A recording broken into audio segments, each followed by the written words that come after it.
Dans la filière coton également, tous les indicateurs sont au vert. Le volume de la production nationale fait un saut de 25% de 2016 à 2017.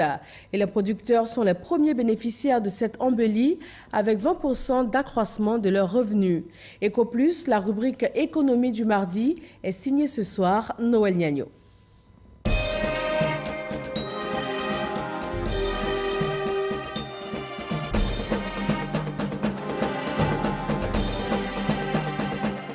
Ceux qui sont morts dans la crise, PESAC ne peut rien dans cela. Mais nous qui sommes restés ici, PESAC a aidé tout le monde. S'il ne t'a pas donné bœuf, il a nettoyé la route où tu as passé. S'il ne t'a pas donné bœuf, il a donné bœuf à ton frère qui a cultivé et tu as mangé. Yeo Largaton, président de la Fédération des producteurs de coton de Côte d'Ivoire, exprime ainsi avec passion les impacts du PESAC, projet d'appui au secteur agricole en Côte d'Ivoire, pour la filière coton. C'était le 11 juin dernier à Korogo à l'occasion de l'atelier bilan de 10 projets. Mais qu'est-ce qui explique cette passion? La filière cotonnière venait de perdre plus de la moitié du cheptel dans la crise sociopolitique qu'a connue la Côte d'Ivoire. Donc au niveau de la filière cotonnière de Côte d'Ivoire, il y avait le CNRA aussi qui avait perdu totalement son centre de recherche et tous les génotypes qui avaient été conçus pour la relance de la filière cotonnière de Côte d'Ivoire. Nous étions vraiment dans presque un chaos au niveau de la filière. Comment sortir la filière de ce chaos? Parce que vital pour l'économie du Nord. Premier intrant, la réforme de la filière.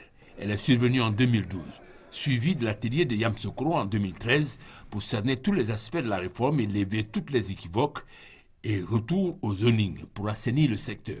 La réforme a recommandé que chaque égreneur soit fixé dans une zone de manière à ce qu'on puisse contrôler son travail et nous assurer aussi qu'il fait l'encadrement parce que ça va se juger par les rendements qui vont sortir de sa zone de compétence.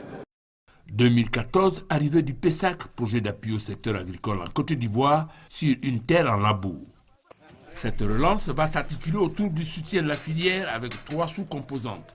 En prime, l'amélioration de l'accès au marché ou le reprofilage des pistes de D7.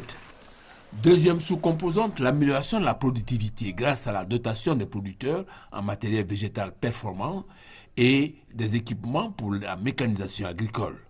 Dernier sous-composant du projet, la recherche et le développement institutionnel de la filière avec l'appui aux organisations professionnelles agricoles OPA 2014-2018.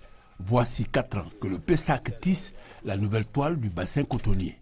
Que retenir? D'abord, un début difficile. C'est un projet complexe qui comporte plusieurs acteurs, plusieurs agences d'exécution qui avaient des habitudes, des procédures. Et il fallait que ces agences s'adaptent aux procédures des bailleurs de fonds. Donc ça a été difficile pour démarrer. Ce fut le sacrifice pour booster les performances. Cette année, toute l'Afrique où on fait de coton, c'est Côte d'Ivoire qui a primé des rendements. Bon, le marché mondial, on a primé longueur de fil. Et puis encore cette année, ça permet aux producteurs, ils ont remboursé leurs dettes, les facteurs qu'ils prenaient à 99. En tout cas, c'est la première fois ici en Côte d'Ivoire, le producteur a remboursé leurs rendements 99. C'est un seulement, ils vont arriver à 100%. Donc les égreneurs aussi, on doit les remercier parce qu'ils ont fait un effort pour enlever le coton à temps. Ils ont payé le producteur à temps. Vraiment, ils ont rendu ce qu'ils ont dit, ils ont pu faire ça.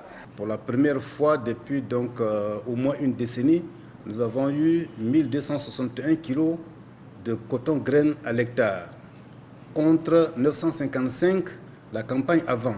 Et contre 771 2 ans en arrière. Le deuxième indicateur fait appel donc au volume de coton graine récolté. Nous sommes passés de 328 000 campagne 2016-2017 à 412 646 tonnes campagne 2017-2018. En termes de volume, près de 80 000 tonnes de plus d'une campagne à l'autre. Et enfin, le gain des producteurs. Les producteurs ont gagné 25% du revenu d'une campagne à l'autre. Cerise sur le gâteau, l'amélioration de l'accès au marché. Plus de 1600 km de pistes de dessert ont été réhabilitées et entretenues. Autre facteur à mettre au compte de cette performance, l'appui à l'innovation et la meilleure gestion du zoning par les égreneurs. Les sociétés cotonniers ont joué leur rôle en fournissant des intrants, en encadrant les paysans. Et les paysans aussi ont suivi les conseils malgré quelques réticences au départ. Et ce qui a fait que les paysans ont récolté un peu le fruit de leurs efforts cette année. Le PESAC a apporté ce qu'on a appelé des innovations techniques. La fertilisation raisonnée. Il y a la fumée organique et enfin les champs écoles paysans qui consistent à rassembler des producteurs pour échanger leur expérience en vue d'aider les uns et les autres. Au total, le PESAC a recousu la toile du bassin cotonnier. Le 29 juin dernier, le projet a refermé ses portes. Les producteurs en appellent à la diligence des pouvoirs publics. En attendant la fêtière, l'Intercoton s'est donné les moyens de pérenniser le projet. Il y a une cotisation qui a été levée pour que chaque année, la filière puisse prendre en main le reprofilage des pistes. Et deuxièmement, au niveau de la semence, la filière aussi a mis en place une coordination et a pris une décision de mutualiser la semence. Aujourd'hui, nous avions 6 sociétés cotonnières qui produisaient la semence. Nous avons réduit à 3 sociétés cotonnières qui doivent reproduire la semence pour toute la filière et c'est l'interprofession qui les redistribue. Donc on aura une semence de qualité. Il y a une CVO de 3 francs par kilogramme de coton graine qui a été prélevée au niveau de l'interprofession pour pérenniser cette mutualisation de la semence. Et c'était un des axes stratégiques de la réforme en 2012 initiée par l'État de Côte d'Ivoire. Voilà un début de plus de pouvoir des producteurs et de leur organisation pour que le coton continue de tisser l'économie du bassin